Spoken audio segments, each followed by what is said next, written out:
Good afternoon बच्चों। आज हम पढ़ेंगे क्लास टेंथ का rise of nationalism in Europe. ठीक है, ये क्लास टेंथ का है। ये हिस्ट्री का है, first chapter rise of nationalism in Europe. ठीक है, तो हम सीबीएसई का जो बोर्ड एग्ज़ाम होता है उसका पूरा सोशल साइंस कवर करेंगे। पहले हिस्ट्री कवर करेंगे, फिर ज्योग्राफी, फिर इकोनॉमिक्स, फिर पॉलिटी। ठीक है, इस तरीके से पूरा हम लोग सोशल साइंस कवर करेंगे। तो आज हम लोग फर्स्ट पढ़ेंगे, हिस्ट्री का फर्स्ट चैप्टर है क्लास टेंथ का, the rise of nationalism in Europe. ठीक है, तो अब मैं पूरा स्टोरी बताऊंगा क्योंकि हिस्ट्री में स्टोरी सुनना ही पड़ेगा और उसको थोड़ा सा याद मेमोराइज करना पड़ेगा। तो हम लोग डायरेक्ट तुम्हारे एग्ज़ाम पर्सपेक्टिव से हम पूरा पढ़ने वाले हैं, पूरा हिस्ट्री, क्योंकि हिस्ट्री में 5 चैप्टर है और 20 मार्क्स का हिस्ट्री आएगा सीबीएसई एग्ज़ाम में, और 20 में से 20 लाना है हम लोग को। इसलिए मैंने लाया है जो फर्स्ट चैप्टर बनाया है राइज ऑफ नेशनल यूरोप, उसका शॉर्ट नोट्स बनाया है पूरा। ठीक है, आपको मैं पूरा समझा दूंगा और एग्ज़ाम में आपके पास जो मैं नोट्स बनाया है ये आपके पास होना चाहिए।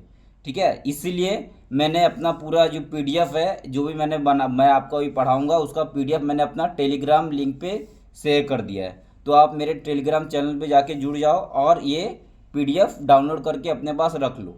ठीक है, इसमें मैं बताऊंगा, सारा नोट्स इसमें है। यही चीज़ आपको याद रखना और यही आपको सीबीएसई के मेन बोर्ड एग्जाम में लिखना है, और इससे बाहर कुछ नहीं आएगा पेपर में। ठीक है, तो चलो स्टार्ट करते हैं। Rise of nationalism in Europe. देखो क्या है, नेशनलिज्म कैसे राइज हुआ यूरोप में। अब नेशनलिज्म मतलब क्या होता है? नेशनलिज्म मतलब होता है कलेक्टिव फीलिंग। कैसे फीलिंग आया हम लोग, मतलब एक पर्सन के अंदर अपने देश के लिए कैसे फीलिंग आया, तो वो हम लोग पढ़ते हैं नेशनलिज्म के अंदर। ठीक है, तो यूरोप के अंदर, यूरोप के लोगों के अंदर नेशनलिज्म कैसे आया वो हम लोग को पढ़ना है। तो सबसे पहला टॉपिक दिया आपके बुक में, the French revolution and the idea of nation. तो फ्रेंच रिवोल्यूशन कैसे हुआ उसका हम लोग को थोड़ा सा आइडिया लेना है। तो जैसे फ्रेंच रिवोल्यूशन हुआ था 1789 में, और ये बहुत इंपॉर्टेंट डेट है 1789, आपको याद रखना है। फ्रेंच रिवोल्यूशन हुआ था 1789 में। अब बिफोर फ्रेंच रिवोल्यूशन क्या था? देखो, फ्रेंच रिवोल्यूशन के पहले, मतलब जब फ्रेंच में रिवोल्यूशन नहीं हुआ था उसके पहले फ्रांस में क्या था? एब्सोल्यूट मोनार्की था। एब्सोल्यूट मोनार्की क्या होता है? किंग का रेन चलता था, किंग राजा का रूल, जो रूल राजा रूल करता था वहां पे। ठीक है, तो एब्सोल्यूट मोनार्की था। अब now the people of France created a sense of collective identity among the French people. अब धीरे धीरे पीपल ऑफ फ्रांस अपने आप में कलेक्टिव आइडेंटिटी ढूंढने लग गए कि हम लोग क्यों एग्जिस्ट कर रहे हैं, हम लोग का क्या मतलब हम लोग क्यों एग्जिस्ट कर रहे हैं, हम लोग का कुछ कारण होगा। ठीक है, तो इसके लिए कैसे कलेक्टिव आइडेंटिटी, किस तरीके से, how sense of collective identity कैसे आया उनके बीच में, फ्रेंच पीपल के बीच में कलेक्टिव आइडेंटिटी कैसे आया, हाउ, कैसा है, तो हाउ, तो आइडिया ऑफ ला पैट्री से आया। आइडिया ऑफ ला पैट्री मतलब द फादरलैंड। अब फ्रांस को लोगों को लगा कि ये हमारा फादरलैंड है, यहाँ पे हमारे फादर जन्म लिए थे, यहाँ पे हमारे दादाजी जन्म लिए थे, तो ये हमारा फादरलैंड है, इसलिए ये नेशन जो है हमारा है, ना कि मोनार्की का है। ठीक है, इस तरीके से कलेक्टिव आइडेंटिटी उनके अंदर डेवलप हुआ। दूसरा, आइडिया ऑफ ली साइटोएन। ली साइटोएन मतलब होता है द सिटीजनशिप, मतलब उनके इसमें आया कि हम लोग सिटीजन है इस नेशन के, ये फ्रांस के हम सिटीजन है। ये आइडिया, ये दो आइडिया इनके अंदर क्या क्रिएट किया? Community identity, collective identity create किया। ये दो आइडिया है, ला पैट्री मतलब the fatherland, the lead citizen, the citizenship, ये दो आइडिया इनके अंदर क्या क्रिएट किया? कलेक्टिव आइडेंटिटी क्रिएट किया। और ये एम्फसाइज क्या करता है? The notion of United community. एक कम्युनिटी को यूनाइट किया, कैसे, किसको? द फादरलैंड और सिटीजन, ये दो कंसेप्ट यूनाइट किया, कम्युनिटी को यूनाइट किया अंडर द इक्वल राइट। हम लोग को इक्वल राइट मिलना चाहिए अंडर कॉन्स्टिट्यूशन। फॉर एग्जाम्पल कि कोई ट्रेन में ट्रेवल कर रहा है और कोई आपको यूपी वाला मिल गया, आप यूपी के हो और कोई आपको यूपी वाला मिल गया, तो कैसे कलेक्टिव सेंस आ जाता है? क्यों कलेक्टिव सेंस आता है? क्योंकि उसके फादर भी थे यूपी के और वो सिटीजन इंडिया का है लेकिन वो यूपी में भी रहता है। तो इस तरीके से कलेक्टिव कम्युनिटी आ जाता है ना, तो हम लोग बातें शेयर करना स्टार्ट कर देते, सामने वाले से, अच्छा तुम भी यूपी के हो, तुम ऐसे हो, ये तो क्यों आता है? क्योंकि कलेक्टिव यूनाइटेड हो जाता है हम लोग, कलेक्टिव आइडेंटिटी आ जाता है हमारे बीच के अंदर।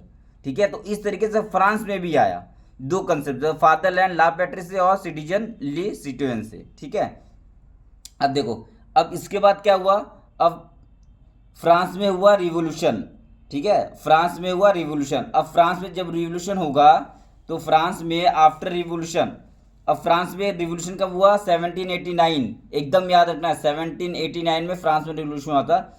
अब आफ्टर रिवोल्यूशन क्या हुआ फ्रांस में? जब रिवोल्यूशन हो गया, और जब रिवोल्यूशन हुआ तो फ्रांस में चेंजेस कैसे आया? तो देखो, फर्स्ट चेंजेस आया, the power transfer from monarchy to common citizen. अब पावर को ट्रांसफर कर दिया गया, कहाँ से? मोनार्की से। पहले मोनार्की रूल करता था फ्रांस में, अब मोनार्की में बॉबन डायनेस्टी था, फ्रांस में बॉबन डायनेस्टी रूल करता था। बॉबन डायनेस्टी जो मोनार्की था उसको चेंज कर दिया, कॉमन सिटीजनशिप को पावर दे दिया। ठीक है, तो पावर ट्रांसफर हो गया from monarchy to common citizenship. Second, state general elected by the citizens. अब स्टेट जनरल क्या है? देखो, फ्रांस में 3 स्टेट जनरल था, first state general, second state general, third state general. जो 3 स्टेट जनरल था ना, जो सबसे टॉप में स्टेट जनरल था, उसमें कलर्जी बिशप और पोप ये सब थे। और जो सेकंड स्टेट जनरल था ना, उसमें एरिस्टोक्रेसी नोबल्स लोग थे। और थर्ड स्टेट जनरल था ना, उसमें पीजेंट्स लोग थे। ठीक है, पीजेंट्स वर्किंग क्लास लोग थे। ठीक है, तो आपको इतना डिटेल में नहीं पढ़ना है, आपके बुक में नहीं दिया है, तो बस आपको मैंने ऐसे ही बता दिया है इंफॉर्मेशन के लिए। तो स्टेट जनरल को इलेक्ट कौन कर रहा था? सिटीजन इलेक्ट कर रहे थे। और जो स्टेट जनरल का जो नाम है ना, उसको रीनेम कर दिए इन लोग ने, क्या? National assembly.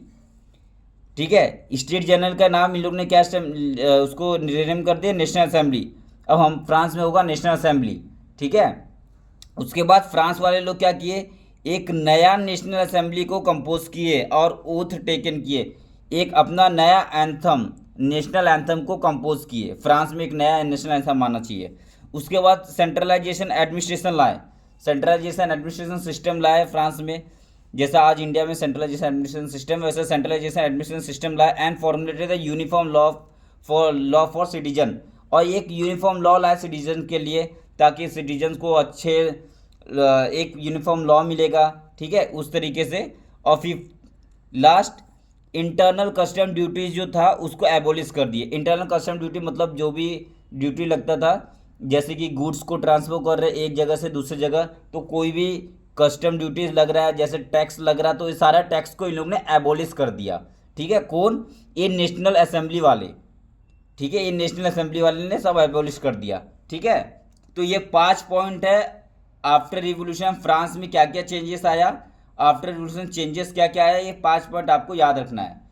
ठीक है, अब देखो, फ्रांस में, in France educated middle classes ने जैकोबियन क्लब भी बनाया था, जो एजुकेटेड मिडिल क्लासेस है ना, और यही है, एजुकेटेड मिडिल क्लास लोग ने ही फ्रांस में रिवोल्यूशन करवाया था। ठीक है, पीजेंट लोग ने रिवोल्यूशन नहीं करवाया था, एजुकेटेड मिडिल क्लास वाले लोग ने ही रिवोल्यूशन करवाया था फ्रांस में। और इन लोग ने ही सेटअप किया था जैकोबियन क्लब, लेकिन जैकोबियन क्लब के बारे में हम लोग को उतना पढ़ना नहीं है, तुम्हारे बुक में नहीं दिया हुआ है। अब द फ्रेंच आर्मी कैरी, अब देखो, French army carry the idea of nationalism. French army ने सिर्फ नेशनलिज्म को फ्रांस के अंदर नहीं रखा, उसको फ्रांस से बाहर लेके गया, जैसे हॉलैंड में लेके गया। बोला हॉलैंड में फ्रांस नेशनलिज्म की बातें बताई, लिबर्टी की बातें बताई, फ्रेटर्निटी की बातें बताई। बेल्जियम में लेके गया, स्विट्जरलैंड में लेके गया, इटली में लेके गया। तो फ्रांस आर्मी ने नेशनलिज्म को एब्रोड में कैरी किया। ठीक है, अब देखो, अब फ्रांस में जब 1989 में रिवोल्यूशन हो गया, उसके बाद बहुत सारे चेंजेस आ गए। तो फ्रांस में उसके बाद एक ऐसा व्यक्ति आता है जिसका नाम है नेपोलियन बोनापार्टे। वो 1799 में फ्रांस में आता है। ठीक है, और फ्रांस में आके डिक्टेटर बन जाता है फ्रांस का। ठीक है, फ्रांस में पावर कैप्चर कर लेता है और डिक्टेटर बन जाता है। और कैसे डिक्टेटर बनता है ये सब हम लोग को नहीं पढ़ना है फिलहाल। ठीक है, अब नेपोलियन ने क्या लाता है, नेपोलियन जब डिक्टेटर रहता है फ्रांस का, तो 1799 में डिक्टेटर बन जाता है, तो नेपोलियन अपने रीन में कुछ चेंजेस करता है। तो सबसे बड़ा चेंजेस है सिविल कोड ऑफ 1804, इसको बोलते हैं नेपोलियन कोड, और ये बहुत इंपॉर्टेंट है। सिविल कोड ऑफ 1804 बहुत इंपॉर्टेंट है, ये याद रहना चाहिए आपको। सिविल कोड ऑफ 1804 जिसको बोलते हैं नेपोलियन कोड। ठीक है, अब ये सिविल कोड ऑफ 1804 है क्या? तो इसके अंदर नेपोलियन क्या क्या लाता है? एस्टेब्लिश करता है equality before the law, law के सामने सब लोग इक्वल है, पहले ये एस्टेब्लिश करेगा। उसके बाद सिक्योर करता है, फर्स्ट ये हो गया, सिक्योर करता है देयर राइट ऑफ प्रॉपर्टी, जो भी पीपल्स है, कॉमन पीपल है, पीजेंट है, एजुकेटेड मिडिल क्लास है, सबके लिए राइट ऑफ प्रॉपर्टी ले आता है, सबको राइट ऑफ प्रॉपर्टी होगा। जिसके पास घर है उसका घर उसके पास ही रहेगा, उससे कोई छीन नहीं सकता। ठीक है, पहला इक्वलिटी बिफोर लॉ लाया, लॉ जो भी बनाया जाएगा उसके सामने पोप हो, एरिस्टोक्रेसी हो, नोबल हो, पीजेंट हो, एजुकेटेड मिडिल क्लास हो, सब इक्वल है। दूसरा राइट ऑफ प्रॉपर्टी लाया, सबका राइट ऑफ प्रॉपर्टी दिया। थर्ड, उसने एडमिनिस्ट्रेशन डिवीजन बनाया, सिंप्लीफाई किया एडमिनिस्ट्रेशन डिवीजन, सिंप्लीफाई किया क्या? एडमिनिस्ट्रेटिव डिवीजन, एडमिनिस्ट्रेशन को अच्छा करने के लिए, अच्छा बनाने के लिए उसने सिंप्लीफाई कर दिया उसको। ठीक है, अब फोर्थ, उसने एबोलिश किया क्या? फ्यूडल सिस्टम, अब फ्यूडल सिस्टम को एबोलिश कर दिया। अब फ्यूडल सिस्टम क्या होता है? फ्यूडल सिस्टम मतलब जैसे कि जमींदार है, जमींदार लोग पीजेंट्स को मार मार के इंडिगो उगा रहे हैं, फिर उससे बेगर लेवल करवा रहे हैं, बिना काम करवा रहे लेकिन पैसे नहीं दे रहे, तो वो सब फ्यूडल सिस्टम है। तो ये सब फ्यूडल सिस्टम को एबोलिश कर दिया नेपोलियन ने। ठीक है, तो ये चार है, और आगे हम लोग पढ़ते हैं। देखो उसके बाद और क्या क्या चेंजेस लाया नेपोलियन ने, तो अब नेपोलियन ने क्या किया? फ्री कर दिया पीजेंट को फ्रॉम द सर्वडम। पांचवा, देखो पीजेंट जो होते थे ना उसको सर्वडम से फ्री कर दिया। सर्वडम मतलब होता है जो फ्री में काम करता है फ्यूडल्स के लिए या जमींदार्स के लिए, जो फ्री में काम करता है ना उसको सर्वडम बोलते हैं। तो इसको एबोलिश कर दिया किसने? नेपोलियन ने। ठीक है, तो पीजेंट लोग खुश हो गए, भाई नेपोलियन आके हमारा इतना अच्छा काम कर दिया। ठीक है, और नेपोलियन ने क्या किया? छठवां काम, ट्रांसपोर्ट एंड कम्युनिकेशन सिस्टम को इम्प्रूव कर दिया। ट्रांसपोर्ट और कम्युनिकेशन सिस्टम को इम्प्रूव कर दिया वहाँ फ्रांस के। उसका सातवां काम क्या किया? स्टैंडर्डाइज्ड वेट एंड मेजर को स्टैंडर्डाइज कर दिया, मतलब 1 किलो का वेट, 10 किलो का वेट, ऐसे सबको स्टैंडर्डाइज कर दिया और सबका प्राइस फिक्स कर दिया। ठीक है, उसके बाद फिर सबसे इंपॉर्टेंट है कॉमन करेंसी। कॉमन करेंसी बहुत इंपॉर्टेंट है। फ्रांस में कॉमन करेंसी लाया, पहले फ्रांस में कॉमन करेंसी नहीं था, और नेपोलियन ने क्या किया? कॉमन करेंसी लाके movement and exchange of goods को पूरा फ्रांस में फैला दिया। ठीक है, उसके बाद फिर 9th वाला, guild and restriction were impose, guild restriction को इम्पोज किया। ठीक है, अब गिल्ड रेस्ट्रिक्शन को इम्पोज किया, जैसे गिल्ड जो होते हैं ना, जो ट्रेड करते हैं ना उनको गिल्ड बोलते हैं, जो ट्रेड करते हैं ना मर्चेंट लोग होते हैं ना उनको गिल्ड बोलते हैं। तो उनके ऊपर कुछ रेस्ट्रिक्शन लगाया था, पहले रेस्ट्रिक्शन था ना उनके ऊपर, गिल्ड रेस्ट्रिक्शन को उन लोग ने रिमूव कर दिया कि जो ट्रेड कर रहे हैं, जो गिल्ड लोग हैं, जो ट्रेडर लोग हैं, उन लोग आप कहीं भी पूरे फ्रांस में कहीं भी ट्रेड करो, कोई दिक्कत नहीं है। वो रेस्ट्रिक्शन को इसने रिमूव कर दिया। तो बोलो गिल्ड ट्रेडर लोग भी खुश हो गए नेपोलियन से। Did away with all the privilege of based on birth, और जो भी जैसे एरिस्टोक्रेसी का प्रिविलेज था वो सबको हटा दिया। नोबल्स जो प्रिविलेज था नोबल्स को, तो सब प्रिविलेज को हटा दिया नेपोलियन ने। ठीक है, अब देखो क्या होगा। दिस कोड, अब नेपोलियन ने जो 10 इतना अच्छा चीज़ लाया था ना, और 10 चीज़ आपको याद होना चाहिए, एग्जाम में बिल्कुल पूछ सकता है, और ये 10 का 10 पॉइंट आपको याद होना चाहिए। ठीक है, और इसी फॉर्म में याद रखना, और एग्जाम में जाके इसी फॉर्म में लिख के आना है। ठीक है, this code was exported to region under the French control, और ये कोड को, ये जो कोड बनाया था नेपोलियन कोड ऑफ 1804, ये कोड को नेपोलियन ने डिफरेंट रीजन में भी जाके उसको एक्सप्लोर किया, जैसे कि डच रिपब्लिक में जाके इसको अपने कोड को एक्सपांड किया, स्विट्जरलैंड में जाके एक्सपांड किया, इटली में एक्सपांड किया, जर्मनी में भी एक्सपांड किया। ठीक है, अपने कोड को। तो उसका कोड सिर्फ फ्रांस में सीमित नहीं था, फ्रांस के बाहर भी हर जगह सीमित था। ठीक है, अब देखते हैं क्या नेपोलियन ने कोड लाया तो उसका क्या ड्रॉबैक नहीं होगा? बिल्कुल होगा। तो drawback of the Napoleon code. ठीक है, नेपोलियन का कोड का ड्रॉबैक क्या था? तो नेपोलियन तो बहुत सारा अच्छा चीज़ लाया, लेकिन नेपोलियन ने एक चीज़ भूल गया, क्या? पॉलिटिकल फ्रीडम नहीं दिया नेपोलियन ने किसी को। ठीक है, तो नेपोलियन ने क्या नहीं दिया? पॉलिटिकल फ्रीडम नहीं दिया, तो लैक ऑफ पॉलिटिकल फ्रीडम। तो पॉलिटिकल फ्रीडम नहीं दिया नेपोलियन ने किसी को। उसके बाद दूसरा, नेपोलियन ने टैक्स को इंक्रीज कर दिया था। फ्रांस में टैक्स को इंक्रीज कर दिया था, लोग को ज़्यादा टैक्स भरना पड़ता था, इससे लोग नाराज हो गए थे फ्रांस में। तीसरा, सेंसरशिप। सेंसरशिप क्या होता है, जैसे प्रेस होता है ना, जैसे आज इंडिया में प्रेस है, तो प्रेस को न्यूज़ चैनल वाले लोग हैं, तो न्यूज़ चैनल वाले को कोई दबा देगा तो फिर हमारा न्यूज़ चैनल को हम लोग क्या बोलते हैं, fourth pillar of the democracy बोलते हैं। तो वो प्रेस को कोई सप्रेस कर देगा तो हम वो अच्छी बात नहीं है ना, क्योंकि प्रेस क्या होता है, वो क्रिटिसाइज करता है गवर्नमेंट का, या गवर्नमेंट का अच्छी अच्छी चीज़ें बताता है जो आम पर्सन लोग को। तो वैसे ही जो उस टाइम में फ्रांस में जो प्रेस लोग थे ना, उसको सेंसरशिप कर दिया था, उसको ख़त्म कर दिया था नेपोलियन ने। मतलब प्रेस वाले का कोई वैल्यू नहीं था, न्यूज़ चैनल वाले का कोई वैल्यू नहीं था उस टाइम के। तो और जो न्यूज़पेपर छापता था, जो बुक छापता था, ये सबका सबको सेंसरशिप कर दिया था, मतलब बैन कर दिया था फ्रांस में, ठीक है। तो ये सब लोगों को अच्छा तो नहीं लगेगा ना, तो ये सब नेपोलियन कोड का ड्रॉबैक हो गया। उसके बाद फोर्थ है, force conscription into the French army. अब फोर्स कॉन्स्क्रिप्शन मतलब क्या होता है, फ्रांस में जो आर्मी है, आर्मी को हम लोग ने रिक्रूट करेंगे, लेकिन कैसे रिक्रूट कर रहा था, फोर्स तरीके से, मतलब जबरदस्ती रिक्रूट कर रहा था। रूरल में, विलेज में जाके लोगों को उठा के फ्रेंच आर्मी में डाल रहे हैं। जिसको मन नहीं है आर्मी में जाने का, उसको भी आर्मी में जरूरी कंपलसरी कर दिया कि तुमको आर्मी में सर्व करना पड़ेगा 15 साल, ठीक है। तो इस तरीके से फोर्स कंस्क्रिप्शन लाया था। क्यों लाया था नेपोलियन, क्योंकि नेपोलियन को लड़ाई करना था बाकी यूरोप देश से, जैसे ब्रिटेन से लड़ाई करना था नेपोलियन को। उसके बाद फिर ब्रिटेन तो उसका सबसे बड़ा दुश्मन था, उससे और भी बाकी आजू बाजू के जितने कंट्री थे उस सबसे लड़ाई करना था ब्रिटेन को, इसीलिए जैसे ऑस्ट्रिया हो गया उस टाइम का, उससे लड़ाई करना था। तो ये सब के लिए फोर्स कंस्क्रिप्शन लाया था नेपोलियन ने। और ये 4 पॉइंट क्या है नेपोलियन का ड्रॉबैक था नेपोलियन कोड का, इसके कारण फिर लास्ट में क्या होता है। अब ये 4 पॉइंट भी आपको याद रखना है, ठीक है। Lack of political freedom, increase taxation, censorship लाया था, और force conscription into the French army.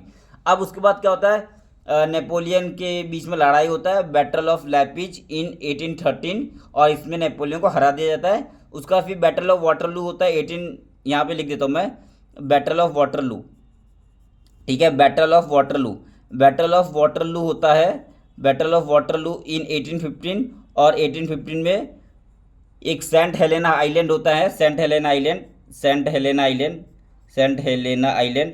और ये सेंट हेलेना आइलैंड में नेपोलियन को मरने के लिए छोड़ दिया जाता है, वहाँ पे नेपोलियन मर जाता है, ठीक है। बस नेपोलियन की इतनी कहानी है।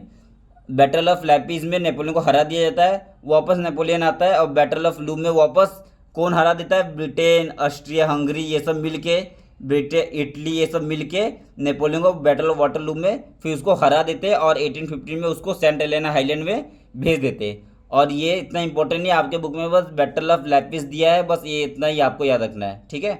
अब देखो, अब हम लोग सेकंड पढ़ेंगे आपके एनसीईआरटी का। सेकंड क्या है, the making of the nationalism in Europe. Europe में नेशनलिज्म कैसे हुआ, कैसे मेड हुआ, ठीक है। अब वो पढ़ना है हम लोग को, तो देखते हैं। देखो, पहला हैब्सबर्ग एम्पायर था यूरोप में। है हैब्सबर्ग एम्पायर था जो कि रूल करता था ऑस्ट्रियन हंगरिया में, ठीक है। तो हैब्सबर्ग एम्पायर था यूरोप में, हैब्सबर्ग एम्पायर, और वो ऑस्ट्रिया हंगरी, वो रूल करता था ऑस्ट्रिया हंगरी के ऊपर, और वही पूरा यूरोप में डोमिनेट कर रहा था। अब देखो, जब ऑस्ट्रिया हंगरी के हैब्सबर्ग एम्पायर के अंदर ना, हैब्सबर्ग एम्पायर के अंदर डिफरेंट आइडियाज़ थे, डिफरेंट कल्चर थे, और डिफरेंट ट्रेडिशन थे, और डिफरेंट लैंग्वेज भी थे। तो जब डिफरेंट लैंग्वेज रहेंगे, डिफरेंट ट्रेडिशन रहेगा, डिफरेंट कल्चर रहेगा, डिफरेंट आइडिया रहेगा, तो क्या नेशन स्टेट होगा, तो नो नेशन स्टेट, कोई नेशन स्टेट का आइडिया नहीं था उस टाइम, ठीक है। तो जब कोई नेशन स्टेट का आइडिया नहीं हुआ, क्यों नहीं आइडिया था, क्योंकि डिफरेंट आइडिया था लोगों के अंदर, डिफरेंट कल्चर था, डिफरेंट ट्रेडिशन, डिफरेंट लैंग्वेज था, इसलिए, ठीक है।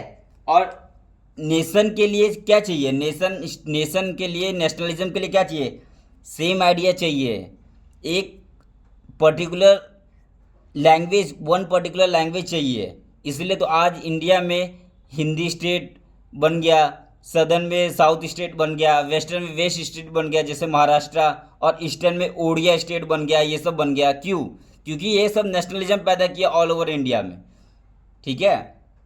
उसी तरीके से फ्रांस में, यूरोप में, सॉरी फ्रांस में नहीं, यूरोप में हैब्सबर्ग एम्पायर में डिफरेंट लैंग्वेज थे, डिफरेंट ट्रेडिशन थे, डिफरेंट कल्चर थे, डिफरेंट आइडियाज़ थे, ठीक है। अब वो धीरे धीरे डिफरेंट लैंग्वेज एक लैंग्वेज में कन्वर्ट होगा, वो ट्रेडिशन एक ट्रेडिशन कन्वर्ट होगा, एक कल्चर में कन्वर्ट होगा, और धीरे धीरे फ्रांस बन के आएगा, जर्मनी बन के आएगा, इटली बन के आएगा, ऐसे धीरे धीरे सब बन के आएगा, ठीक है।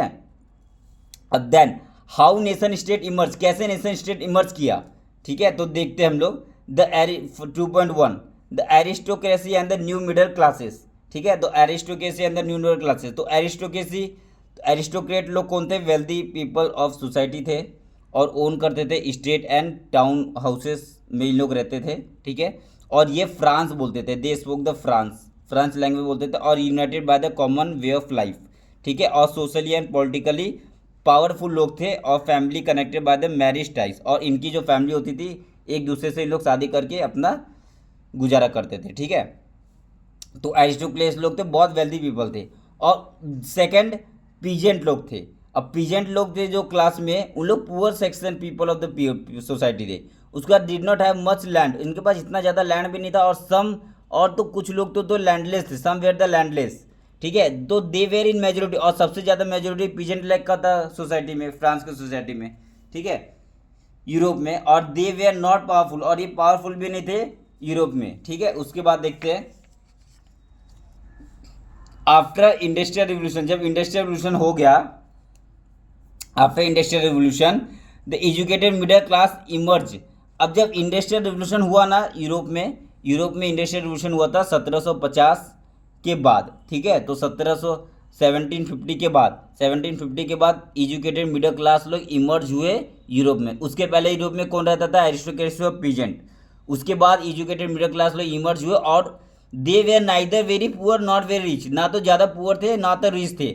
और यही लोग एजुकेटेड मिडिल क्लास लोग, और दे वे एजुकेटेड, दे वे बिजनेस मैन, इंडस्ट्रियलिस्ट, प्रोफेशनल्स, और यही एजुकेटेड मिडिल क्लास लोग क्या करेंगे, नेशनलिज्म का, नेशनल यूनिटी, नेशन स्टेट का आइडिया कल्टीवेट करेंगे लोगों के अंदर।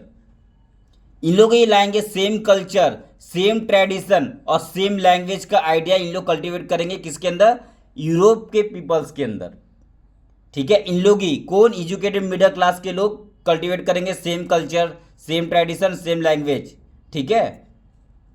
अब देखो, अब हम लोग को दूसरा पढ़ना है लिबरल नेशनलिज्म। अब लिबरल नेशनलिज्म या लिबरलिज्म या लिबरल नेशनलिज्म क्या है, तो what did the liberal nationalism, ये 2.2 है, what did the liberal nationalism. और लिबरल नेशनलिज्म हम लोग को दो पार्ट में पढ़ना है, एक तो लिबरल नेशनलिज्म का मीनिंग, पॉलिटिकल मीनिंग पढ़ना है, और दूसरा पढ़ना है हम लोग को लिबरलिज्म, और एक तो लिबरल नेशनलिज्म का पॉलिटिकल मीनिंग पढ़ना है, और दूसरा देखो यहाँ पे है लिबरल नेशनलिज्म का इकोनॉमिक मीनिंग पढ़ना है, ठीक है। तो दो मीनिंग पढ़ना है हम लोग को, एक तो पॉलिटिकल मीनिंग क्या है और एक इकोनॉमिक मीनिंग क्या है। और ये बहुत इंपॉर्टेंट टॉपिक है, एग्जाम में 110% आएगा, बोर्ड एग्जाम में।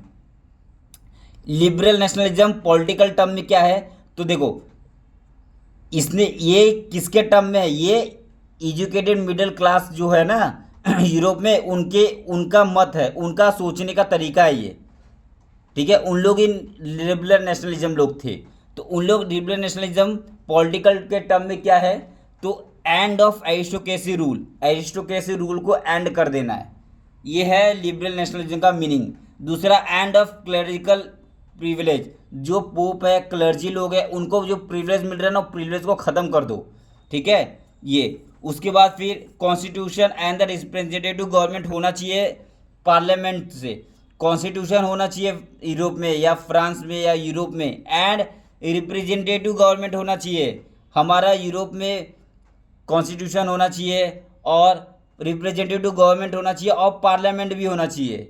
इस तरीके से किसका सोचना था, एजुकेटेड मिडिल क्लास का। और ये है नेशनलिज्म, लिबरल नेशनलिज्म को बताता है पॉलिटिकल के टर्म में। देखो सारा पॉलिटिक्स वाला है ना, एरिस्टोक्रेसी रूल को ख़त्म कर दो, क्लरिकल प्रिविलेज को ख़त्म कर दो, कॉन्स्टिट्यूशन को बनाओ, रिप्रेजेंटेटिव गवर्नमेंट बनाओ, सारा क्या है, पॉलिटिकल टर्म में है।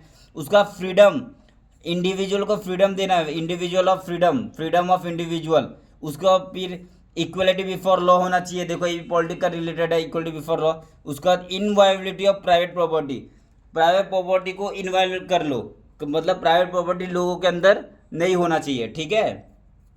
उसके बाद फिर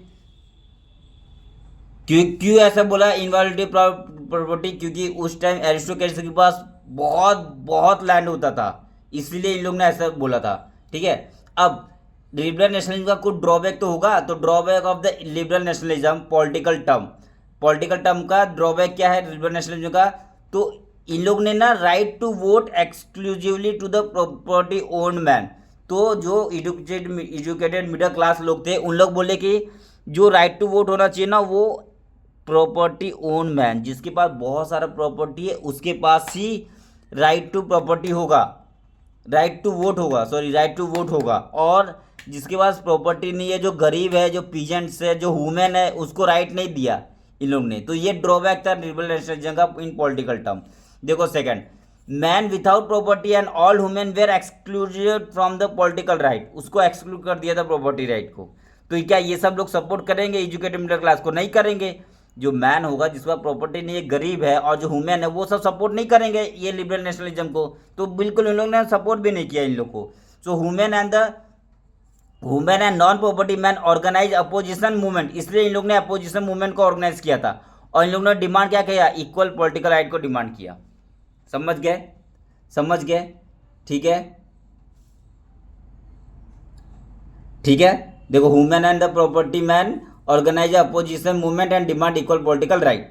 अब देखो लिबरल नेशनलिज्म इकोनॉमिक टर्म में, तो लिबरल नेशनलिज्म इकोनॉमिक टर्म में क्या है? पहला, मार्केट चाहिए, फ्रीडम ऑफ मार्केट, जो ट्रेड कर रहा है, इकोनॉमिक टर्म, इकोनॉमी मतलब पैसा, मनी, कैपिटल, जो ट्रेड कर रहा है उसको तो फ्री मार्केट चाहिए ना, तो फ्रीडम ऑफ मार्केट आया पहला, इन लोग ने लाया। दूसरा, abolition of state impose restriction on the movement of goods, जो मूवमेंट ऑफ गुड्स थे उनको उनके में एबोलिशन कर दिया कि स्टेज इम्पोज रेस्ट्रिक्शन नहीं होगा, जो स्टेज इम्पोज करता है मूवमेंट ऑफ गुड में वो सबको एबोलिश कर दिया, ठीक है। तीसरा, इन 1833 में when merchant travelled Hamburg to Nuremberg, 11 taxes barrier each of 5% levy. जब देखो यूरोप में ना, जब लोग हैम्बर्ग से न्यूरेमबर्ग में ट्रैवल करते थे ना, तो 11 टैक्स देना पड़ता था जो ट्रेडर्स लोग को, तो सबको एबोलिश कर दिया, ठीक है।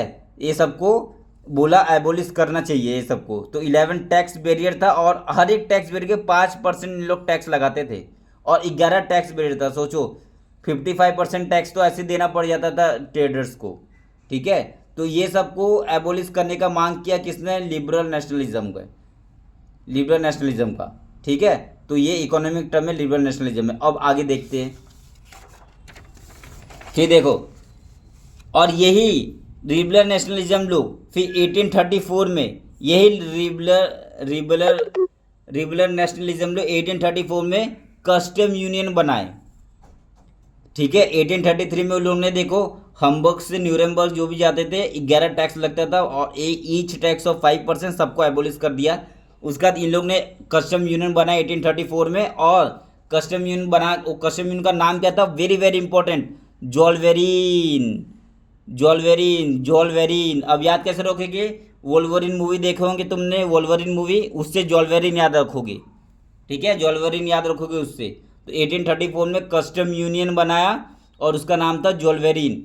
तो जॉल्वेरिन ने, किसने बनाया था जॉल्वेरिन ने?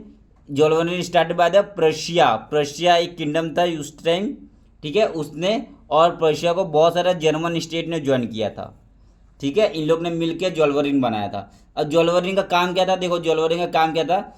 The union abolish the tariff barrier, जो जितना भी टैरिफ बैरियर था सबको एबोलिश कर दिया। 11 टैक्स बैरियर था ना, ईच ऑफ 5% टैक्स, सबको एबोलिश कर दिया इसने। फिर reduce the number of currency from 30 to 32। उस टाइम यूरोप में 32 करेंसी चलते थे, सोचो 32 करेंसी। वैसे ही उसको सबको रिड्यूस करके सिर्फ 2 करेंसी लाया यूरोप में, ठीक है। उसके बाद फिर प्रमोट किया network of railway, network of railway का प्रमोट किया। ये सब काम कौन कर रहा है? जॉल्वेरिन कर रहा है, जिसको बोलते हैं कस्टम यूनियन। 1834 में बनाया था किसने? पर्शिया ने बनाया था, और जर्मन स्टेट ने उसको ज्वाइन किया था। वेरी वेरी इंपॉर्टेंट, ये टॉपिक बहुत इंपॉर्टेंट है, ठीक है। अब नेक्स्ट टॉपिक 2.3 न्यू कंजर्वेटिव हुआ आफ्टर 1815। देखो अभी मैंने स्टोरी क्या बताया था आपको, नेपोलियन आया, नेपोलियन को 1850 में बैटल ऑफ वाटरलू में 1850 में नेपोलियन को डिफीट कर दिया था। किसने? ब्रिटिश, पर्शिया, रशिया, ऑस्ट्रिया, ये सब मिलके डिफीट कर दिए थे नेपोलियन को, ठीक है। उसका फिर नेपोलियन मर गया। उसका फिर इन लोग जो है ना, जो जीते लोग हैं, ब्रिटिश लोग, पर्शिया लोग, रशिया लोग, ऑस्ट्रिया लोग, इन लोग एक ट्रीटी किए थे जिसका नाम था ट्रीटी ऑफ वियना 1815 में। 1815 में ट्रीटी ऑफ वियना इन लोग ने साइन किया था, ठीक है। और ये इसको किसने होस्ट किया था? तो देखो, hosted by the Austria chancellor था जिसका नाम था मेटरनिक, डूक मेटरनिक। ये बहुत इंपॉर्टेंट है, मेटरनिक बहुत इंपॉर्टेंट है ये। तो एक ट्रीटी ऑफ वियना साइन हुआ था 1815 में, जिसका किसने किसने ट्रीटी ऑफ वियना साइन किया था? ब्रिटिश, पर्शिया, रशिया, ऑस्ट्रिया सब मिलके, ठीक है। और इन सबको हम लोग क्या बोलते हैं? कंजर्वेटिव लोग बोलते हैं। इसलिए हमारा टॉपिक का नाम है अ न्यू कंजर्वेटिव आफ्टर 1850। ये सारे को कंजर्वेटिव कंजर्वेटिव क्यों बोला जाता है? क्योंकि इन लोग जो ओल्ड रीन था, इन लोग का रिवोल्यूशन पसंद नहीं था, इन लोग को पसंद था मोनार्की। तो मोनार्की वापस यूरोप में आना चाहिए, इसलिए इनको कंजर्वेटिव बोला जाता है, ठीक है। अब ट्रीटी ऑफ वेनिया को कौन कौन होस्ट किया था? ऑस्ट्रिया का चांसलर था जिसका नाम था ड्यूक मैटरनिक, ठीक है। तो अब इसने क्या किया? तो ट्रीटी ऑफ वियना में क्या लिखा गया? तो देखो, ट्रीटी ऑफ वियना में क्या क्या कुछ चेंजेस लाएगा ना, ट्रीटी ऑफ वियना में कुछ चेंजेस तो आए गई, है ना। तो सबसे पहले सुनो, ब्रिटिश, पर्शिया, रशिया, ऑस्ट्रिया, ये सब कंजर्वेटिव लोग थे। इन लोग क्या सोचते थे कि वापस मोनार्की आना चाहिए, कोई यूरोप में कोई क्या बोलते हैं, रेवोल्यूशन नहीं होना चाहिए, वापस मोनार्की आना चाहिए, ठीक है। तो इनका चेंजेस, इन लोग ने, कंजर्वेटिव लोग ने क्या क्या चेंजेस किया? मोनार्की को रिस्टोर कर दिया, क्योंकि मोनार्की को वापस लाया फ्रांस में, हर जगह, ठीक है। उसका फिर चर्च को पावर रिस्टोर किया, चर्च को पावर दे दिया। उसका फिर सोशल हायरार्की लाया, सोशल हायरार्की मतलब सबसे पहला पॉप होगा, फिर नोबल होगा, फिर एरिस्टोक्रेसी होगा, ऐसे करके सोशल हायरार्की लाया। उसका ऑटोक्रेटिक रूल को रीएस्टेब्लिश किया। फिर एडप्ट किया द सेंसरशिप, फिर सेंसरशिप को एडप्ट कर दिया। देखो, सेंसरशिप को नेपोलियन ने बैन कर दिया था ना, इसने फिर से सेंसरशिप को एडप्ट कर दिया, ठीक है। उसके बाद फिर ऑटोक्रेटिक रूल लाया, रीएस्टेब्लिश किया। उसके बाद देखो, अब ट्रीटी ऑफ वियना ने क्या करवाया? ट्रीटी ऑफ वियना जो साइन किए थे इन लोग ने मिलके, ट्रीटी ऑफ वियना साइन किए थे इन लोग ने मिलके, उसने क्या करवाया? बॉबन डायनेस्टी को रिस्टोर कर रहा है फ्रांस में जो बॉबन डायनेस्टी को फ्रांस के लोग उठा के फेंक दिए थे ना, उसको रिस्टोर करवाया फ्रांस में। कौन? ट्रीटी ऑफ वियना के लोग, जो ब्रिटिश, पर्शिया, रशिया, ऑस्ट्रिया, ये सब लोग। उसके बाद फिर second, a series of state were set up on the boundary of France में ऐसे, फ्रांस के बाउंड्री में बहुत ही स्ट्रॉन्ग स्टेट को बनाया गया, क्योंकि फ्रांस में आगे जाके एक रिवोल्यूशन ही होना चाहिए, इसलिए फ्रांस के बॉर्डर को बहुत स्ट्रॉन्ग आर्मी से, बहुत स्ट्रॉन्ग स्टेट से घेर दिया गया, जैसे पर्शिया, रशिया, ऑस्ट्रिया, ब्रिटेन, ये सब फ्रांस के बाउंड्री में आके बस गए, ठीक है। अब third, Persia was given important territory on it western frontier. तो फ्रांस के वेस्टर्न फ्रंटियर में पर्शिया को दे दिया था टेरिटरी, ठीक है। तो फ्रांस के वेस्टर्न पार्ट में फ्रांस का जो वेस्टर्न पार्ट था उसको पर्शिया को दे दिया था, ठीक है। उसके बाद फिर Austria got control the northern Italy, और अब देखो, इटली में भी थोड़ा सा रिवोल्यूशन हुआ था, इसलिए ऑस्ट्रिया को इटली दे दिया गया, नदर्न इटली ऑस्ट्रिया को दे दिया गया, ठीक है। और फिर रशिया को पोलैंड दे दिया गया था, रशिया गॉट पोलैंड, पोलैंड को रशिया को पोलैंड दे दिया गया, ठीक है। क्यों? क्योंकि यही सब लोग थे ना, ब्रिटिश, पर्शिया, रशिया, ऑस्ट्रिया, तो इन सब में ही टेरिटरी बट गया, पूरा यूरोप का टेरिटरी बांटा गया, ठीक है। उसका देखो, रशिया को इसलिए पोलैंड दे दिया, ऑस्ट्रिया को नॉर्दर्न इटली दे दिया, पर्शिया को वेस्टर्न फ्रंटियर दे दिया। उसके बाद है कॉन्फेडरेशन 39 स्टेट, जर्मन में 39 स्टेट का कॉन्फेडरेशन बना दिया, which has been set up by the Napoleon was left untouch. देखो, नेपोलियन जो था ना, जर्मनी में आके 39 स्टेट का कॉन्फेडरेशन बना दिया था। मतलब उस टाइम जर्मनी में 359 स्टेट थे, और 359 स्टेट को नेपोलियन ने उसको मिक्स करके एक 39 स्टेट बना दिया था। और वो 39 स्टेट को फिर ये जो कंजर्वेटिव लोग हैं ना, जो ट्रीटी ऑफ वियना साइन किए थे, इन लोगों ने टच नहीं किया, वॉज लेफ्ट अनटच, ठीक है। अब नेक्स्ट हम लोग पढ़ेंगे द रिवोल्यूशनरीज। और ये ट्रीटी ऑफ वीना, ये बहुत इंपॉर्टेंट टॉपिक है। ट्रीटी ऑफ वीना बहुत इंपॉर्टेंट टॉपिक है, ठीक है, बहुत इंपॉर्टेंट टॉपिक है। उसके बाद पढ़ेंगे द रिवोल्यूशनरीज, ठीक है। तो एक नाम आता है ग्यूसिपी मज्जिनी, ठीक है। ये मज्जिनी कहाँ बॉर्न हुआ था? इटली में जिनोवा में बॉर्न हुआ था 1807 में। 1807 में इटली में जिनोवा में बॉर्न हुआ था मज्जिनी, ठीक है। ये मेंबर था किसका? सीक्रेट सोसाइटी का ऑफ कार्बोनरी। ये बहुत इंपॉर्टेंट कार्बोनरी, जैसे हमारे इंडिया में सीक्रेट सोसाइटी होते हैं ना, वैसे इटली में उस टाइम सीक्रेट सोसाइटी था जिसका नाम था कार्बोनरी, उसका मेंबर था मज्जिनी, ठीक है। और ये मज्जिनी ने फाउंड किया था दो सीक्रेट सोसाइटी। कौन सा? पहला तो यंग इटली, जहाँ कहाँ पे? मार्सिलिस में। और दूसरा यंग यूरोप। पहला यंग इटली कहाँ पे? मार्सिलिस में। और दूसरा यंग यूरोप कहाँ पे? बर्न में। 1833 में ये दो फाउंड किया था किसने? मज्जिनी ने, ठीक है। अब हम लोग रिवोल्यूशनरी पढ़ रहे हैं, रिवोल्यूशनरी, और उसके अंदर पहला मज्जिनी पढ़ रहे हैं। मज्जिनी का बॉर्न कहा था इटली में जिनोवा में 1807 में। ये मेंबर था किसका? कार्बोनरी का। फाउंड किया था दो यंग इटली मार्सिलिस में और यंग यूरोप बर्नी में 1833 में। अब मैटरनिक जो मज्जिनी को क्या बोलता था? मैटरनिक मज्जिनी को बोलता था the most dangerous enemy of our social order. The most dangerous enemy of our social order, ऐसा बोलता था मैटरनिक किसको? मज्जिनी को, ठीक है। अब age of revolution. Age of revolution क्या है? तो देखो, अच्छा, एज ऑफ रिवोल्यूशन है ना, तो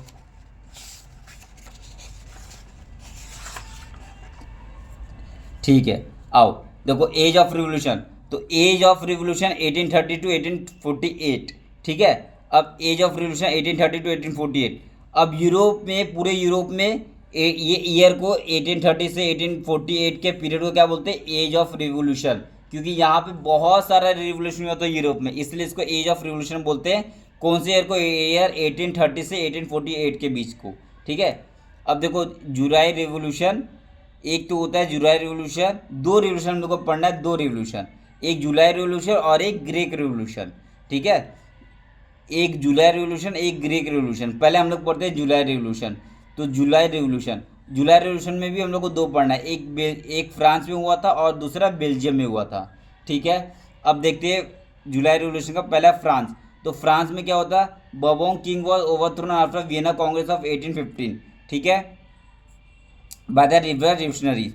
देखो, Bourbon king was overthrown after Vienna congress of 1815 by liberal revolutionaries. तो जुलाई रिवोल्यूशन क्या हुआ? जो 1815 के बाद बबोन डायनेस्टी को एस्टेब्लिश किया था ना, किसने? ट्रीटी ऑफ वियना ने बबोन डायनेस्टी को वापस लाया था फ्रांस में। तो जो लिबरल रिवोल्यूशनरी लोग थे ना, उन लोग वापस से बबोन डायनेस्टी को उठा के फेंक देंगे। कब? जुलाई रिवोल्यूशन में, ठीक है। वापस इन लोग ने बबन डायनेस्टी को उठा के फेंक दिया।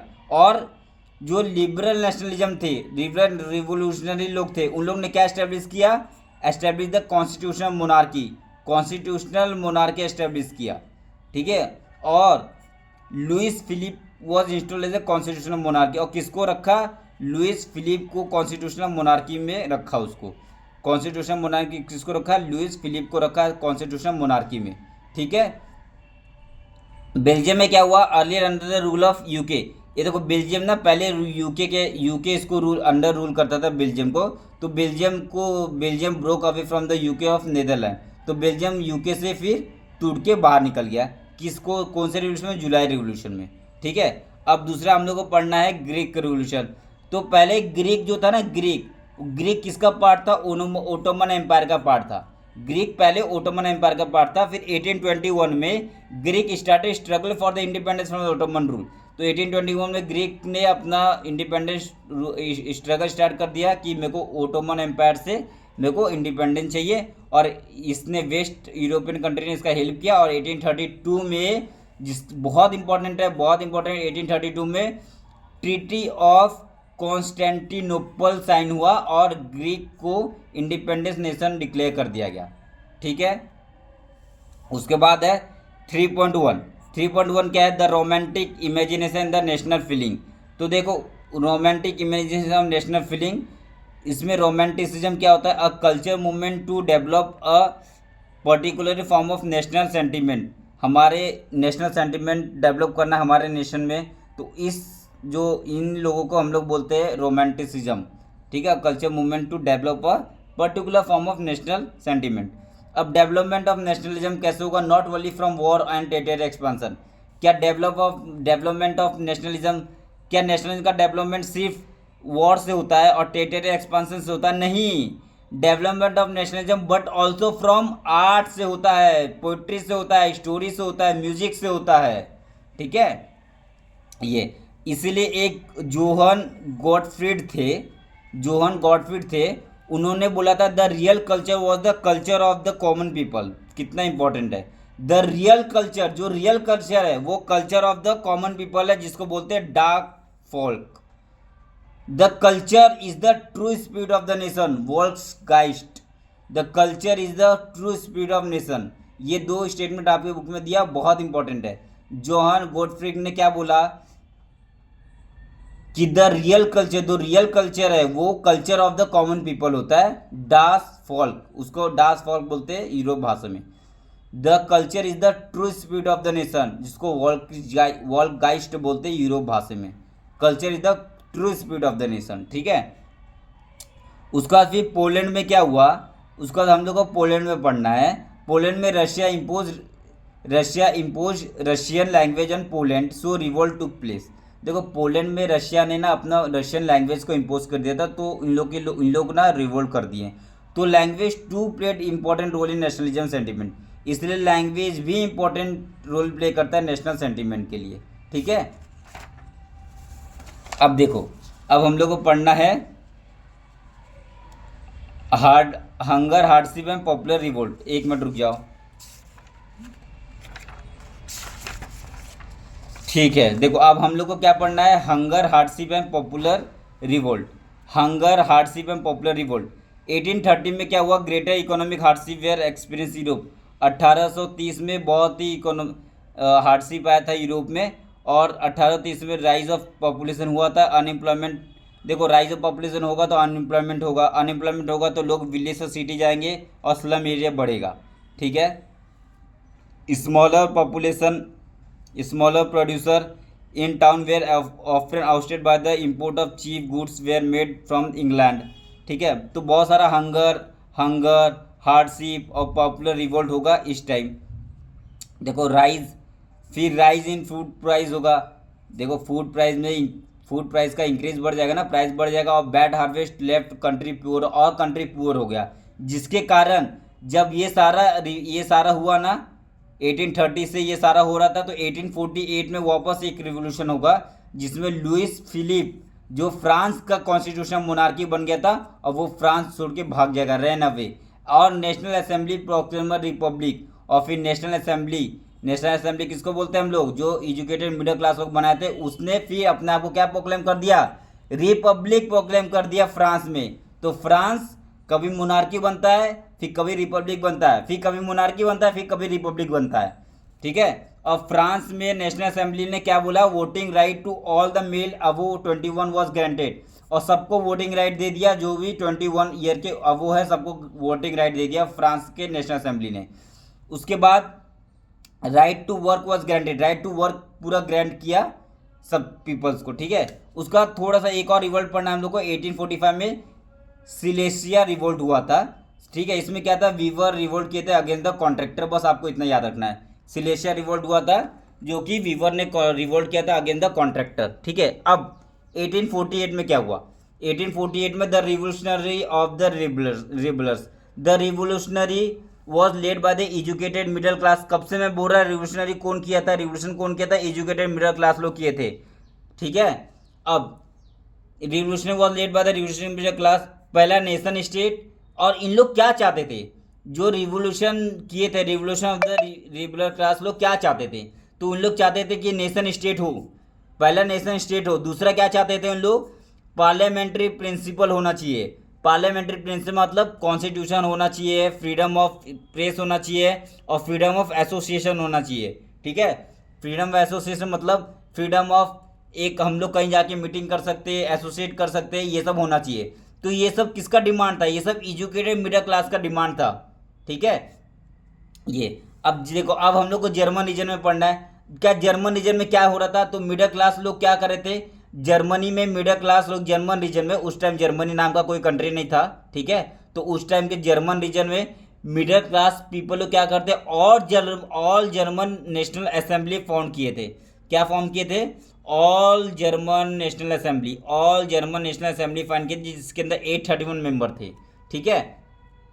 अब 18 मई 1848 को, 18 मई 1848 को फ्रैंकफर्ट में, जहाँ सेंट पॉल चर्च में इन लोगों ने अपना ड्राफ्ट किया, अपना कॉन्स्टिट्यूशन। कौन? ये ऑल जर्मन नेशनल असेंबली के लोग 1848 में, 18 में 1848 में फ्रैंकफर्ट में सेंट पॉल चर्च के अंदर घुस के वहाँ पे इन लोगों ने अपना कॉन्स्टिट्यूशन को ड्राफ्ट किया, ठीक है। इससे फ्रेडरिक विलियम फोर्ड जो किंग ऑफ पर्शिया था, उसने कॉन्स्टिट्यूशन को रिजेक्ट कर दिया। क्यों एक्सेप्ट करेगा? सही बात है ना, किसी को मोनार्की को कोई ख़त्म थोड़ी करना चाहेगा, इसलिए फ्रेडरिक विलियम फोर्थ जो था किंग ऑफ पर्शिया, उसने रिजेक्ट कर दिया कॉन्स्टिट्यूशन को, ठीक है। अब जैसे ही कॉन्स्टिट्यूशन को रिजेक्ट कर देगा तो monarchy realise the importance of the granting concession to the live. अब देखो मोनार्की डर गया था, भले उसने रिजेक्ट कर दिया था, लेकिन मोनार्की को पता था ये रिबलर नेशनलिस्ट जो लोग हैं उन लोग ज़्यादा दिन तक रुकेंगे नहीं, इन लोग रिवॉल्ट करेंगे करेंगे। इसीलिए मोनार्की ने क्या किया, क्या किया, पहला सर्वडम को एबोलिश कर दिया। Serfdom and the bonded labour were abolish both in Habsburg dominion and in Russia.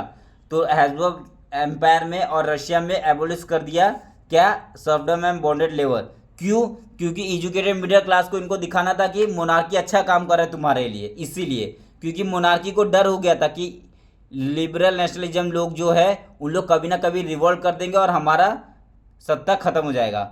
दूसरा, हंगेरियन वे ग्रांटेड ऑटोनॉमी इन 1867। जो हंगेरियन पीपल लोग थे उनको ग्रांटेड कर दिया ऑटोनॉमी, ठीक है।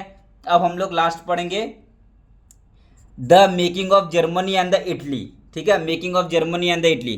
तो जर्मनी क्या है, जर्मनी में क्या हुआ, पहले देखो थोड़ा सा पढ़ना है बस। जर्मनी में क्या हुआ? National feeling in middle class German 1848 में। अब इन लोग को नेशनल फीलिंग क्या आया, क्यों यूनाइट करना है हम लोग को डिफरेंट नेशन व जर्मन कॉन्फेडरेशन, हम लोग को जर्मनी को यूनाइट करना है into the nation state by the elected parliament. लेकिन इन लोग ने फेल हो गए। क्यों फेल हो गया? Due to the monarchy force and the military. तो मोनार्की फोर्स और मिलिट्री के कारण इन लोग ने फेल हो गए, ठीक है। अब with support of जंकर and the Persia. अब पर्शिया जो था, पर्शिया का सीएम था, जो पर्शिया था ना उसका सीएम था जिसका नाम था सीएम मतलब चीफ मिनिस्टर, वो कौन था? उसका ऑटोमन बिस्मार्क, ठीक है। तो पर्शिया का जो सीएम है ऑटोमन बिस्मार्क, और पर्शिया का जो मिलिट्री है और ब्यूरोक्रेसी है, ठीक है, इन लोग दोनों मिलके किसके साथ लड़ेंगे? फ्रांस के साथ लड़ेंगे, ऑस्ट्रिया के साथ लड़ेंगे, डेनमार्क के साथ लड़ेंगे। और इसमें जो पर्शिया का जो सीएम है ऑटोमन बिस्मार्क, और जो मिलिट्री एंड ब्यूरोक्रेसी लोग हैं, इन लोग 3 वॉर लड़ते हैं 7 साल तक और इन लोग जीत जाते हैं, और फ्रांस, ऑस्ट्रिया, डेनमार्क हार जाता है, ठीक है। और 1871 में 18 जनवरी 71 में Persia king William one, Persia जो किंग है जिसका नाम है विलियम वन, उसको जर्मन एम्परर का किंग बना दिया जाता है। प्रोक्लेम द जर्मन एम्परर, ठीक है, इसको जर्मन एम्पायर का किंग बना दिया जाता है। कहाँ पे? In the hall of mirror in the palace of Versailles. और पैलेस ऑफ वर्साइल कहाँ पे? फ्रांस में है। सोचो, फ्रांस के अंदर जर्मनी का यूनिफिकेशन हुआ था। तो जर्मनी को यूनिफाई कहाँ किया गया? वर्साइल फोर्ट के अंदर, hall of mirror in the place of Versailles, जो फ्रांस के अंदर, ठीक है। और ये डेट बहुत इंपॉर्टेंट है, 18 जनवरी 1871, ठीक है। अब थोड़ा सा आओ इटली का पढ़ेंगे हम लोग। इटली में क्या हुआ देखो, पहले इटली 19वीं सेंचुरी में 7 स्टेट में डिवाइड था। Italy divide into 7 state. तो देखो ऐसे था इटली पहले, ठीक है। इटली कैसे था? ऐसे था। इटली का जो नदर्न पार्ट था ना, देखो नदर्न पार्ट है ना, लोम्बार्डी, वेनेशिया, ये सब ऑस्ट्रिया और हैम्बर्ग के एम्पायर में था। और जो इटली का मिडल पार्ट है ना, पार्मा, मोडर्नी, टस्कनी, ये सब पॉप रूल करता था।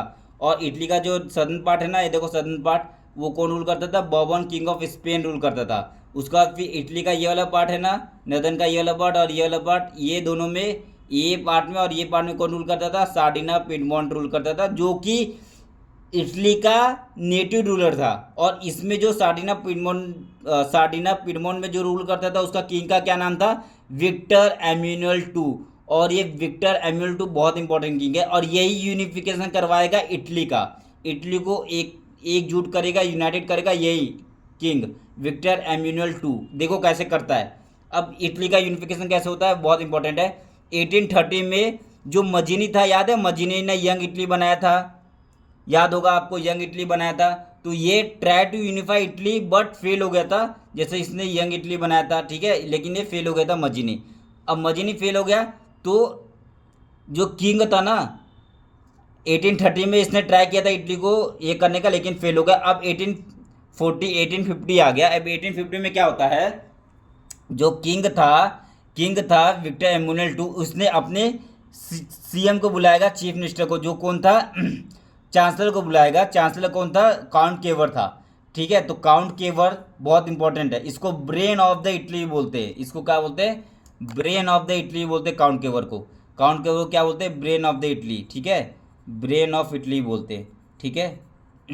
तो इसने काउंट केवर को बुलाएगा कौन, विक्टर एम्यूनुअल टू। तो काउंट केवर प्लस विक्टर एम्यूनुअल टू और प्लस फ्रांस का हेल्प लेके इन तीनों मिलके किसको हरा देंगे, डिफीट द ऑस्ट्रिया इन 1859। और इन लोग ऑस्ट्रिया को हरा देंगे। अब लोग ऑस्ट्रिया को हरा दिएगी तो ऑस्ट्रिया को हरा दे, ऑस्ट्रिया कहाँ रूल कर देता, लोम्बार्डी और वेनेशिया में। तो ये पूरा पार्ट किसका हो गया, अब इटली का हो गया। देखो ये तो इटली का था, ये भी इटली का हो गया, ठीक है।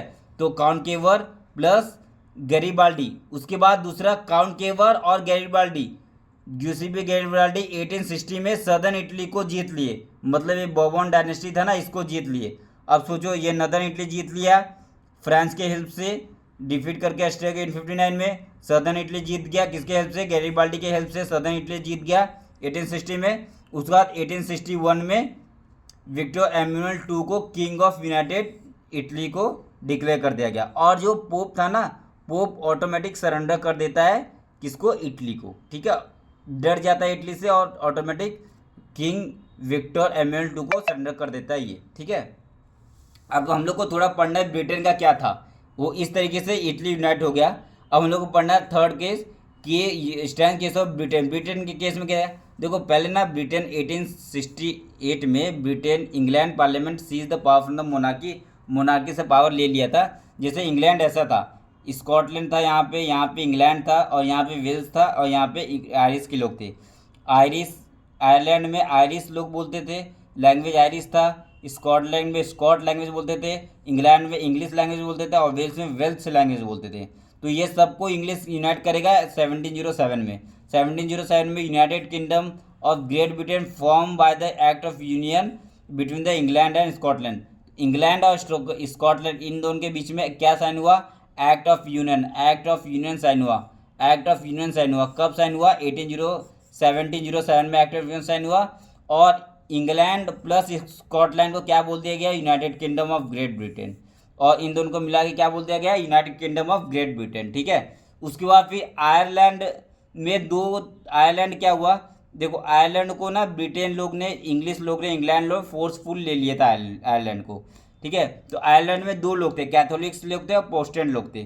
तो कैथोलिक्स प्रोटेस्टेंट लोग को इंग्लिश ने सपोर्ट किया था, तो कैथोलिक्स ने रिवोल्ट किया।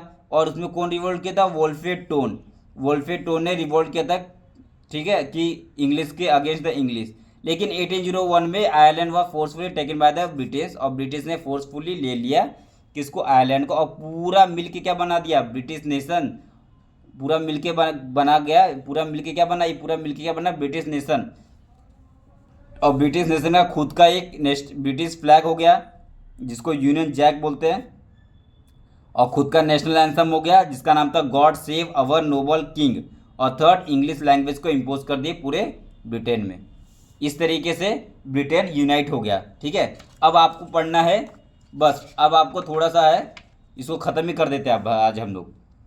उसके बाद फिर visualizing the nation 18 and 19 century में फीमेल फिगर। देखो अब एक नया टॉपिक है इसमें, विजुअलाइजिंग द नेशन। अब नेशन को कैसे विजुअलाइज कर सकते हैं, जैसे आज हम इंडिया को कैसे विजुअलाइज करते हैं, हमारी इंडिया क्या है, हमारी माता है, हम माता से रिप्रेजेंट करते हैं ना इंडिया को।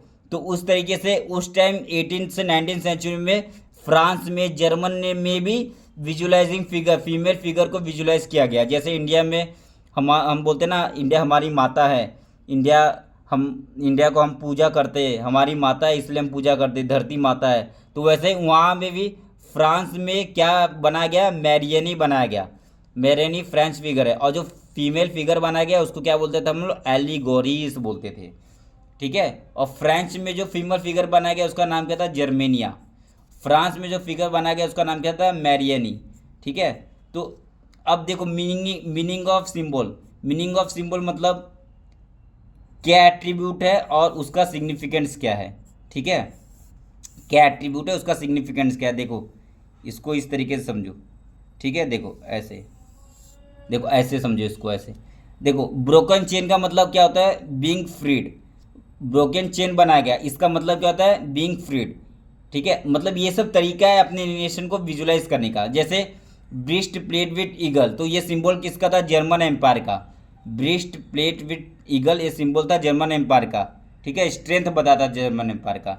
उसके बाद क्राउन ऑफ ओक लीफ, वो हीरोइज्म बताता था। स्वॉर्ड, स्वॉर्ड जो था, स्वॉर्ड का सिंबल, स्वॉर्ड क्या रिप्रेजेंट करता था, तो कौन सा सिंबल, तो at readiness to fight, fight के लिए हम तैयार है, ये स्वॉर्ड रिप्रेजेंट करता था। फिर ऑलिव ब्रांच अराउंड स्वॉर्ड क्या रिप्रेजेंट करता था, willingness to make peace, peace करने के लिए हम तैयार है, olive branch around the sword. अगर स्वॉर्ड के अराउंड ऑलिव ब्रांच रहेगा तो हम लोग पीस करने के लिए तैयार है। तो ये सब रिप्रेजेंट करता था। फिर black red and gold tricolour represent करता था flag of liberal nationalism in 1848 and ban by the duke of German state. Ray of the rising sun क्या रिप्रेजेंट करता था, बिगनिंग ऑफ न्यू एरा। ठीक है। तो ये सब आपकी बुक में एट्रीब्यूट दिया है, इसलिए मैंने आपको सब बता दिया है। ठीक है। और ये सब जितना हो सके उतना याद रखने की कोशिश करो। अब लास्ट टॉपिक है nationalism and imperialism. Last topic है नेशनलिज्म एंड इंपेरियलिज्म। क्या हुआ, एंड ऑफ 19th सेंचुरी में नेशनलिज्म फीलिंग इंपेरियलिज्म मिक्स हो गई। मतलब नेशनलिज्म फीलिंग तो थी, लेकिन अब इंपेरियलिज्म लोग करने के लिए सोचने लग गए कि अब हम इंपेरियलिज्म करेंगे। इंपेरियलिज्म मतलब क्या होता है, large nation began to occupy smaller nation to expand it territory. जो लार्ज नेशन है वो स्मॉल स्मॉल नेशन को ऑक्यूपाई करेगा, और ऑक्यूपाई करके खुद के टेरिटरी को एक्सपांड करेगा। And the power, this is called the imperialism. अपने पावर को, अपने टेरिटरी को एक्सपांड करेगा, उसको ही हम इंपेरियलिज्म बोलते हैं। जैसे ब्रिटिश बहुत छोटा था, उसने वहाँ पे नेशनलिज्म फैल गई थी। नेशनलिज्म फैलने के बाद क्या किया उन लोग ने, इंपेरियलिज्म चालू किया। इंडिया को आके कैप्चर किया, अफ्रीका को जाके कैप्चर किया, अमेरिका को जाके कैप्चर किया। तो nationalism plus imperialism, nationalism plus imperialism क्या करेगा, डिजास्टर लाएगा लास्ट में। इसलिए वर्ल्ड वार 1 भी हो गया था। ठीक है। तो हम लोग को इसमें एक केस स्टडी पढ़ना आपके बुक में दिया है, जिसका केस स्टडी का नाम है बाल्कन रीजन। तो बाल्कन रीजन क्या है, इसका केस स्टडी देखते हैं। Balkan region was control under Ottoman empire. Balkan region Ottoman empire के कंट्रोल में था। ठीक है। उसका फिर Balkan was a region of geographical and ethnic variation, जहाँ पे बाल्कन रीजन में बहुत सारे जोग्राफिकल के लोग रहते थे, अलग अलग रीजन के इथनिक लोग रहते थे, जो कंपाइजिंग मॉडर्न डे, जहाँ पे जैसे रोमानिया के लोग रहते थे, बुल्गारिया के लोग रहते थे, अल्बेनिया के लोग रहते थे, ग्रीस के लोग रहते थे, क्रोएशिया के लोग रहते थे, बोस्निया के लोग रहते थे, Bosnia Herzegovina, Serbia, Slovenia, Montenegro and also known as Slav. तो ये सारे के लोग कहाँ रहते थे, बाल्कन रीजन में रहते थे। देखो बाल्कन रीजन बहुत, जैसे इंडिया सब कॉन्टिनेंट है जिसके अंदर भूटान भी आ जाता है, पाकिस्तान भी आ जाता है, अफगानिस्तान भी आता है, तो उसको इंडिया सब कॉन्टिनेंट बोलते हैं ना, वैसे ही बाल्कन रीजन है। तो बाल्कन रीजन में Romania, Bulgaria, Albania, Greece, Croatia, Bosnia Herzegovina, Serbia, Slovenia, Montenegro, ये सब लोग कंप्राइज करते थे। ठीक है। लेकिन क्या हुआ, but due to the disintegration of Roman Ottoman empire, लेकिन जैसे डिसइंटीग्रेशन हुआ ऑटोमन एम्पायर का, क्योंकि बाल्कन रीजन किसके अंडर था, Balkan region was under the Ottoman empire के अंडर था। देखो Balkan region under the control Ottoman empire के अंदर था, और बाल्कन रीजन के अंदर ये सारे स्टेट थे। अब जैसे ऑटोमन एम्पायर वीक हो जाएगा, तो due to the disintegration of the Ottoman empire, one by one Balkan state broke away from the control and declare independence, और एक एक करके बाल्कन स्टेट अपने आप को इंडिपेंडेंट डिक्लेयर कर दिया गया। ठीक है। अब क्या हुआ बाल्कन में, बस हो गया, थोड़ा सा और है। फिर अब जैसे ही बाल्कन के स्टेट जैसे रोमेनिया, बुल्गारिया, मोंटेनेग्रो, ये सब लोग क्या करने लगे, जलने लगे एक दूसरे से। फायर से jealous of each other and each hope to gain more territory. और हर कोई स्टेट क्या सोचने लगा, मेरे को ज़्यादा टेरिटरी चाहिए। जैसे बेल्जियम सोचेगा मेरे को ज़्यादा टेरिटरी चाहिए, सर्बिया सोचेगा मेरे को और ज़्यादा टेरिटरी चाहिए, ठीक है, at the expense of the other. Other का टेरिटरी कम करके हमारा टेरिटरी ज़्यादा बनाओ। तो ये सब के कारण जीलियस की भावना आ गई, जलन की भावना आ गई उनके बीच में, ठीक है। तो Balkan become an air of intense conflict, जिसके कारण बाल्कन में conflict, air of intense conflict फैल गया, ठीक है। और उसके बाद फिर इसको सपोर्ट करने के लिए, कॉन्फ्लिक्ट को सपोर्ट करने के लिए Russia, Germany, England, Austria, Hungary, ये सब भी आए to control over the Balkan. अब देखो बाल्कन स्टेट में तो रशिया भी कंट्रोल चाहिए ना, रशिया को भी कंट्रोल करना है, जर्मनी को कंट्रोल करना है, इंग्लैंड को भी कंट्रोल करना है, ऑस्ट्रिया हंगरी को कंट्रोल करना है। तो ये सब भी कूद गए कि हमको भी टेरिटरी चाहिए बाल्कन स्टेट में, ठीक है। सो इसके कारण क्या हुआ, this led to the series of war, जिसके कारण सीरीज ऑफ वॉर हुआ बाल्कन स्टेट में in the region, Balkan region. And finally क्या हुआ, फर्स्ट वर्ल्ड वार हो गया। और फर्स्ट वर्ल्ड वार हो गया तो इसलिए बोला जाता है, so nationalism align with the imperialism led to the Europe disaster in 1847, first world war, ठीक है। बस ये यहाँ तक आपको पढ़ना था। और 2026 में एक क्वेश्चन आया था सीबीएसई के हिस्ट्री में कि nationalism align with the imperialism led to the Europe disaster in 1914। उसके अंदर आपको पूरा बाल्कन का पूरा हिस्ट्री लिख के आना है और ये लास्ट में पॉइंट लिख के कंक्लूड कर देता है। आपको 5 में से 5 मार्क्स मिल जाएगा, ठीक है। इस तरीके से आपका पूरा फर्स्ट चैप्टर कंप्लीट। अब आप क्या करोगे, आपको ये वाला नोट्स चाहिए, जो ये पूरा नोट्स मैंने पढ़ाया, आपको अगर ये नोट्स चाहिए तो आप क्या करोगे, मेरे यूट्यूब चैनल पे जाओ और मेरे डिस्क्रिप्शन बॉक्स में जाओ, ठीक है। जाओ मेरे डिस्क्रिप्शन बॉक्स में जाओ, उसके अंदर मैंने ये पूरा नोट्स जो मैंने हाथ से लिखा है, जो मैंने आपको पूरा समझाया है, उसका पूरा नोट्स आपको मेरे टेलीग्राम चैनल पे जाके उसमें आप डाउनलोड करके इसका पीडीएफ ले लो और जेरोक्स करा के इसको पढ़ो और इसको ही 10 बार रिवाइज करो, आपका हिस्ट्री पूरा कंप्लीट हो जाएगा फर्स्ट चैप्टर, ठीक है। तो मेरे डिस्क्रिप्शन बॉक्स में जाओ, वहाँ पे मैंने टेलीग्राम चैनल में अपना दे दिया है, अपना ये नोट्स पूरा उसमें दे दिया और वो नोट्स का आप डाउनलोड कर लो और उसको जेरोक्स कर लो, ठीक है। इस तरीके से आपका हिस्ट्री का फर्स्ट चैप्टर कंप्लीट, और अच्छे से पढ़ाई करो। नेक्स्ट वीडियो में अगर आपको वीडियो अच्छा लगा तो नेक्स्ट वीडियो में मैं नेशनलिज्म इन इंडिया लाऊंगा, जिसमें पूरा नेशनलिज्म इंडिया में आपको पूरा बता दूंगा, ठीक है। तो इस तरीके से आपका लेक्चर कंप्लीट होता है। ओके, अच्छे से पढ़ो और टेलीग्राम चैनल से ये नोट्स ले लेना और उसको अच्छे से रिवाइज करना और चैनल को सब्सक्राइब करो और अच्छे से पढ़ाई करो। Okay, bye, thank you.